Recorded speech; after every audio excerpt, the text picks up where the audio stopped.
한 주간의 HR 관련 소식을 전달해드리는 주간 인사 노무 뉴스입니다. 뉴스의 자세한 소식은 영상 아래 HR 아카데미 홈페이지 링크에서 첨부 파일을 통해 확인하실 수 있습니다. 5월 셋째 주 주간 인사 노무 뉴스 첫 번째 소식입니다. 네이버는 오는 7월부터 원하는 근무 형태를 직원들이 직접 선택하는 새로운 근무제 커넥티드 워크를 도입한다고 4일 밝혔습니다. 커넥티드 워크는 타입 5와 타입 R로 구분돼 시행될 예정입니다. 타입 5는 주 3일 이상 사무실 출근으로 진행되며 타입 R은 원격 근무를 기반으로 필요한 경우 사무실에서 업무를 할 수 있도록 공용 좌석을 지원합니다. 네이버 직원들은 6개월에 한 번씩 타입 5와 타입 R 중 자신과 조직, 진행 중인 프로젝트 상황을 고려해 근무 형태를 선택할 수 있게 됩니다. 또 커넥티드 워크 제도하에서도 팀워크 강화, 신규 입사자의 빠른 적응과 협업을 위한 대면 미팅이 필요할 경우를 위한 가이드라인을 마련하는 등 개인의 업무 효율성을 높이면서 팀워크를 통한 시너지 확대 방안을 지원할 예정이라고 밝혔습니다. 지난해 7월부터 네이버 관계사 라인도 사무실, 재택근무를 조합해 선택할 수 있는 혼합형 근무제를 시행한 바 있습니다. 네이버 대표는 언제, 어디서 일하는가를 따지기보다는 더 본질적인 일의 본연의 가치에 집중해 신뢰 기반의 자율적인 문화와 최고의 성과를 만들어왔다고 밝혔습니다. 또 네이버만의 문화를 바탕으로 새로운 근무제를 도입하게 됐고 앞으로도 일의 본질에 집중해 직원들이 최적의 환경에서 업무에 몰입할 수 있는 다양한 방안을 모색해 나갈 것이라고 말했습니다. 두 번째 소식입니다. 영국의 유명 로펌이 코로나 팬데믹 이후에도 재택근무를 원하는 직원들의 연봉 20%를 삭감했다고 영국 BBC가 2일 보도했습니다. 영국의 유명 로펌인 스티븐슨 하우드가 계속 재택근무를 원하는 직원들의 요청을 허용하지만 연봉 20%는 삭감될 것이라고 최근 발표했습니다. 이 같은 조치는 재택근무가 효율적이지 않다는 논쟁에 기름을 부을 전망이라고 BBC는 전했습니다. 재택근무가 효율적이라고 주장하는 이들은 직원들이 출퇴근 시간과 비용을 줄일 수 있고 회사는 사무실 공간 확보와 유지 비용을 줄일 수 있어 상호 윈윈이라고 보고 있습니다. 반대로 직원들이 회사의 관리 감독을 받지 않기 때문에 생산성이 떨어진다는 주장도 있습니다. 하지만 대부분 학술 연구는 재택근무가 생산성을 향상시키고 회사의 사무실 유지 비용도 절감할 수 있다고 보고 있습니다. 이에 따라 많은 회사들이 재택과 사무실 근무의 중간 형태인 하이브리드 근무를 도입하고 있습니다. 사무실 근무를 기본으로 하되 직원들이 일주일에 최소 2일을 재택근무할 수 있도록 재량권을 주는 것입니다. BBC는 로펌 스티븐슨 하우드의 이번 조치로 재택근무 효율성에 대한 논쟁이 더욱 치열해질 것이라고 전망했습니다. 세 번째 소식입니다. 현대자동차가 미래형 자동차 시대를 대비하기 위해 인력구조 재편을 준비하는 가운데 생산직 노조와의 갈등이 예고되고 있습니다. 노조는 올해부터 5년간 1만 2천 명 이상이 정년 퇴직을 할 예정이라는 이유로 정년 연장에 더해 생산직 충원까지 주장하고 있어 사측과의 정면 충돌이 불가피한 상황입니다. 회사 측도 실제 인력 구조의 무게 중심을 생산직에서 연구개발 및 소프트웨어로 옮기려 하고 있습니다. 2020년 현대차의 지속가능 경영 보고서에 따르면 생산 기술 정비 인력은 전체 직원의 50%가 넘는 반면 연구개발직은 16%에 불과한 것으로 나타났습니다. 신규 채용을 한다면 생산직보다는 개발자 쪽이 더 급하다는 것이 현대차 측 설명입니다. 현대차 관계자는 정년 연장은 정부 정책과 연결되는 부분인데다 젊은 세대의 반발이 있어 현실적으로 어렵고 미래차 시대를 앞둔 상황에서 생산직 신규 채용도 신중할 수밖에 없다고 말했습니다. 현대차 노조를 달래기 위해 처우 개선을 해주다 보면 연구개발 직군에 대한 적절한 보상 정책을 만들기 힘들 수 있습니다. 특히 인력 확보전이 심화하면서 IT 개발자들의 몸값은 하루가 다르게 치솟고 있습니다. 현대차의 경우 기존 인력들의 이탈마저 우려하는 상황입니다.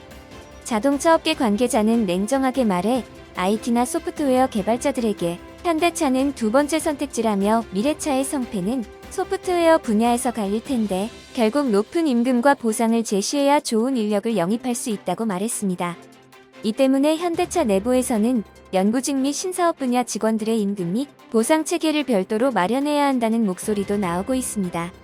현대차의 한 연구직 직원은 상대적인 소외감 때문에 현대차에서 경력만 쌓고 나가겠다는 젊은 연구원이 많다며 노조의 정년 연장 등 고용 관련 요구를 들어주는 대가로 젊은 직원들이 피해를 보지 않을까 벌써부터 걱정하는 분위기라고도 했습니다. 현대차의 올해 임금 단체 협약은 10일 노사상견례를 시작으로 본격적인 협상에 들어갔습니다. 고용 관련 문제에 대해 현대차와 공동 투쟁을 하기로 한 기아 노조도 조만간 임시 대의원 대회를 열고 올해 임금 단체 협약 요구안을 확정할 예정입니다. 네 번째 소식입니다. 9일 직장인 커리어 플랫폼 리멤버가 경력직 스카웃 제한 누적 200만 건 돌파에 맞춰 경력직 스카웃 트렌드를 발표했습니다. 지난 2019년 12월부터 지난달 사이 실시된 이번 조사에 따르면 기업에서 대리급으로 분류되는 5년에서 8년 차에게 가장 제한이 많이 간 것으로 나타났습니다. 과장급에 해당하는 9년에서 12년 차가 28.9%, 13년에서 16년 차가 13.1%, 1년에서 4년 차가 9.8%로 그 뒤를 이었습니다. 5년에서 8년 차 인재 1명이 받은 평균 스카웃 제한 건수는 약 12건인 것으로 조사됐습니다. 역대 최다 스카웃 제안을 받은 인재는 헤드헌터 등으로부터 총 600건 이상의 러브콜을 받아 눈길을 끌기도 했습니다. 직무별로는 소프트웨어 개발이 19.7%로 1위를 기록했습니다. 개발자 채용 경쟁이 심화되고 있는 최근 상황이 이번 조사 결과에서도 나타난 것입니다. 개발 직군을 향한 러브콜은 지난해 8월 대비 2배 이상 급증했습니다. 이어 마케팅 PR, 전략기획, 재무회계, 영업, 금융 전문직, 인사 노무, 서비스 기획, 디자인, 법무 순으로 나타났습니다. 리멤버 헤드헌팅 팀 리더는 최근 대규모 투자를 유치한 스타트업들을 중심으로 스케일업에 필요한 다양한 직군에 대한 채용 수요가 급격히 늘어난 것도 의미 있는 변화로 읽힌다고 설명했습니다. 가장 많은 스카웃 제안을 받은 이들은 쿠팡 재직자들입니다. 이어서 네이버, 삼성회계법인, 롯데쇼핑, 삼성전자, CJ E&M, LG전자, LGCNS, 3일회계법인, 우아한 영재들 순으로 나타났습니다. 다섯 번째 소식입니다. 에듀윌이 가정의 달을 맞아 임직원에게 효도비를 지급한다고 4일 밝혔습니다. 에듀윌은 지난 2020년부터 매년 임직원에게 효도비를 지급하고 있습니다. 가정의 달인 5월은 줄줄이 이어지는 기념일로 지출이 많아져 직장인들의 보릿고개라는 점을 감안했습니다. 특히 4월 급여에 건강보험료 정산분이 반영되면서 월급이 줄게 되는 경우엔 부담이 더할 수밖에 없는 점도 고려한 것입니다. 에듀윌 임직원들의 반응도 뜨거웠습니다. 올해 에듀윌에 입사해 처음으로 효도비를 지급받았다는 한 직원은 부모님 용돈에 조카 선물에 줄줄이 이어지는 결혼식까지 돈 나갈 때가 많아 미리부터 걱정이 많았다며 다행히 회사에서 효도비를 지급받아 부담을 덜 수 있게 됐다며 만족감을 표했습니다. 이외에도 에듀윌은 때마다 명절 귀성비, 각종 경조사비 등을 지원하고 있습니다. 최근 근로자의 날을 맞아 전 직원에게 기념 선물도 전달한 바 있습니다. 에듀윌은 향후에도 임직원들의 근무 만족도 향상을 통한 업무 몰입도 및 생산성 증대를 위해 보너스 지급, 주 4일 근무제 시행, 복지 포인트 지급, 다양한 사내 복지시설 운영 등 임직원 복지를 지속적으로 운영하고 확대할 계획이라고 밝혔습니다. 여섯 번째 소식입니다. 스타벅스, 애플, 아마존 등 미국 주요 기업에서 노동조합 설립이 급증하고 있습니다. 특히 이런 움직임을 노조, 즉 유니온의 이니셜을 딴 유세대, 2030 젊은 근로자들이 주도해 눈길을 끌고 있습니다. 8일 미 경제전문 매체 CNBC 방송에 따르면 지난해 10월부터 올해 3월까지 미 노동관계위원회에 접수된 노조 대표자 인정 요청 건수는 이전의 같은 기간보다 57% 증가한 1174건이었습니다. 같은 기간 불공정 노동 행위에 대한 신고도 한 해 전보다 14% 늘어난 것으로 나타났습니다. 이 기간 중 스타벅스는 뉴욕주의 한 매장에서 첫 노조가 만들어졌습니다. 이후 250여 개 매장이 추가로 노조 설립을 신청했고 이 중 54곳에서 노조가 결성됐습니다. 지난달 아마존의 창고 노동자들 또한 뉴욕시 스태튼섬에서 노조 설립안을 통과시켰습니다. 뉴욕과 조지아주 애틀랜타, 메릴랜드주 볼티모어 등의 애플스토어 직원들 역시 노조 만들기에 나섰습니다. 유명 기업의 노조 설립에 대한 사회 전반의 관심이 다른 노동자를 자극하는 일종의 도미노 효과로 나타났습니다. 조지아주 애플스토어 직원들은 엘라베마주 아마존 창고 노동자들의 노조 설립 시도에 일부 영감을 받아 자신들 또한 노조를 만들기로 했다고 밝혔습니다. 여론도 달라졌습니다. 지난해 9월 갤럽 여론조사에서 응답자의 68%가 노조를 찬성한다고 답했습니다. 이는 1965년 이후 56년 만에 가장 높은 비율입니다. 특히 18세에서 34세 젊은 근로자들의 노조 찬성 비율은 77%로 더 높습니다. 스타벅스의 노조 운동을 이끄는 활동가는 최근 노조를 지지하는 근로자 대부분이 20대 초반이라며 이들을 유세대로 지칭했습니다. 이런 현상의 이면에는 코로나19 양극화, 역대급 고임난 등이 있습니다. 코로나19 유행으로 특히 육체 노동자의 근무 환경이 갈수록 악화되는 상황에서 일부 화이트칼라 직종은 고소득과 안전한 재택근무의 이점을 동시에 누리자 업무가 몰렸던 배달 및 창고 노동자, 서비스업 종사자의 불만이 폭발했다는 의미입니다. 미 경제가 코로나19에서 벗어나는 과정에서 많은 기업이 숙련 노동자의 부족을 호소하는 것도 노조 설립에 유리한 환경을 조성했습니다.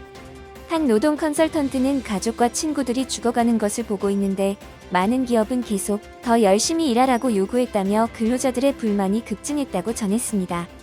뉴욕타임스 역시 세계 금융위기 이후 젊은 대졸 노동자들은 이전 세대보다 중산층에 진입하는 게 어렵다는 것을 느끼고 있다. 이에 따라 직장에서 공정한 대우를 요구하기 시작했다고 풀이했습니다. 7번째 소식입니다. 고용노동부에서 고용행정 통계로 본 2022년 4월 노동시장 동향을 발표했습니다. 고용행정 통계에 따르면 2022년 4월 말 기준 고용보험 상시가입자는 1,475만 3천 명으로 전년 동월 대비 55만 6천 명 증가한 것으로 나타났습니다. 산업별로 보았을 때 모든 산업에서 증가했으며 특히 제조업은 조선업이 23개월 만에 증가세로 전환되었습니다. 또한 전자통신, 식료품, 금속가공 등을 중심으로 2021년 1월 이후 증가세를 지속하고 있습니다. 서비스업도 돌봄, 사회복지 및 비대면 수요 증가와 방역 지침 완화에 따른 대면 서비스업 개선에 힘입어 모든 산업에서 증가했습니다. 다만 세부 업종별로 볼 때 대면 접촉도가 높은 육상 운송, 항공업, 백화점, 여행업은 감소를 지속하고 있어 체감 여건이 여전히 어려운 것으로 나타났습니다. 연령별로 보면 전 연령에서 증가했으나 연령대별로 증가 양상은 업종별로 상이한 모습을 보였습니다. 29세 이하는 출판영상통신과 숙박음식, 30대는 출판영상통신과 전문과학기술, 40대는 제조업과 교육서비스, 50대는 보건복지와 제조업, 60세 이상은 보건복지와 제조업 등을 중심으로 증가했습니다. 구직급여 신규 신청자는 9만 3천 명으로 노동시장 회복, 기저효과 등이 복합적으로 작용하면서 건설업, 사업서비스, 제조업 등을 중심으로 전년 동월 대비 10.1% 감소했습니다. 구직급여 수혜자는 65만 2천 명으로 11.7% 감소했으며 수혜금액은 9,722억 원으로 1,857억 원 감소했습니다. 이에 고용노동부는 코로나19 위기 회복에 힘입어 빠른 회복세를 보이고 있다고 보았습니다. 고용노동부는 재택근무 활성화 노력을 지속하고 중장년 새출발 카운슬링 사업과 찾아가는 상담 서비스 등을 운영하며 고용회복세가 계속 이어질 수 있도록 다각적 노력을 기울이겠다고 밝혔습니다. 이번 주 주간 인사 노무 뉴스는 여기까지입니다. 다음 주도 유익한 소식으로 찾아뵙겠습니다. 감사합니다.